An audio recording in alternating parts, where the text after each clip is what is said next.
app powered by Beacon Light Publications. So today we will study about Commonwealth Games from your book You Must Know. तो आज हम किसके बारे में पढ़ने वाले हैं? जैसे कि हमारे नाम चैप्टर के नाम से ही पता लग रहा है कि ये गेम्स से रिलेटेड है. ओके तो आज हम कॉमनवेल्थ गेम्स के बारे में पढ़ने वाले हैं जो कहीं ना कहीं गेम से रिलेटेड है.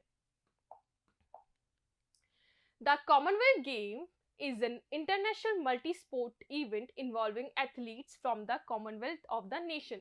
तो Commonwealth Games क्या है? ये एक इंटरनेशनल मल्टी स्पोर्ट इवेंट है. मतलब ये एक ऐसा इवेंट है जिसमें बहुत सारे स्पोर्ट्स खेले जाते हैं इंटरनेशनल लेवल पे और इसमें इन्वॉल्व है athletes from the so many Nations. मतलब कि इसके अंदर बहुत सारे अलग अलग नेशन से एथलीट्स इन्वॉल्व होते हैं.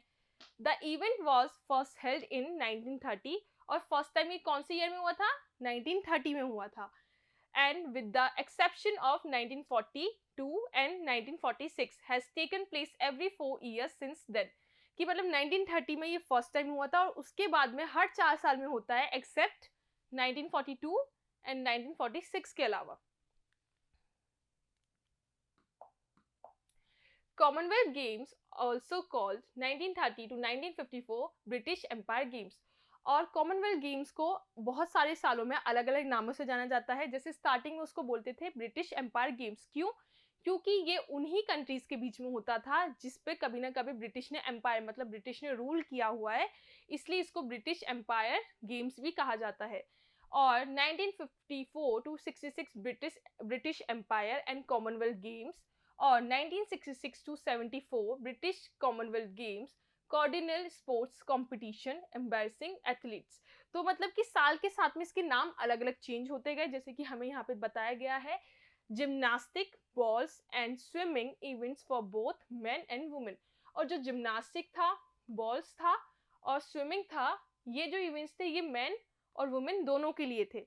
लेकिन boxing, cycling, shooting, weight lifting and wrestling for only main. और जो boxing, cycling, shooting, weight lifting ये वाले गेम्स थे ये सिर्फ मेन के लिए थे. मतलब कि वहाँ पे पूरा स्केड्यूल किया हुआ था, प्रॉपर स्ट्रक्चर बना हुआ था कि कौन से गेम किसके लिए होंगे. जैसे कुछ गेम मैन और वुमेन दोनों के लिए थे लेकिन कुछ गेम्स सिर्फ और सिर्फ मेन के लिए थे. तो ये क्या है? ये कॉमनवेल्थ गेम्स का स्ट्रक्चर था. तो आज हमने क्या देखा? आज हमने देखा अबाउट कॉमनवेल्थ गेम्स और कि वहाँ पे किस तरह से स्ट्रक्चर बनाया हुआ था और उसको पहले किस नाम से बोला जाता था. नेक्स्ट लेक्चर में हम इसकी एक्सरसाइज करेंगे. तो आज के लिए इतना ही. Thank you. Bye bye.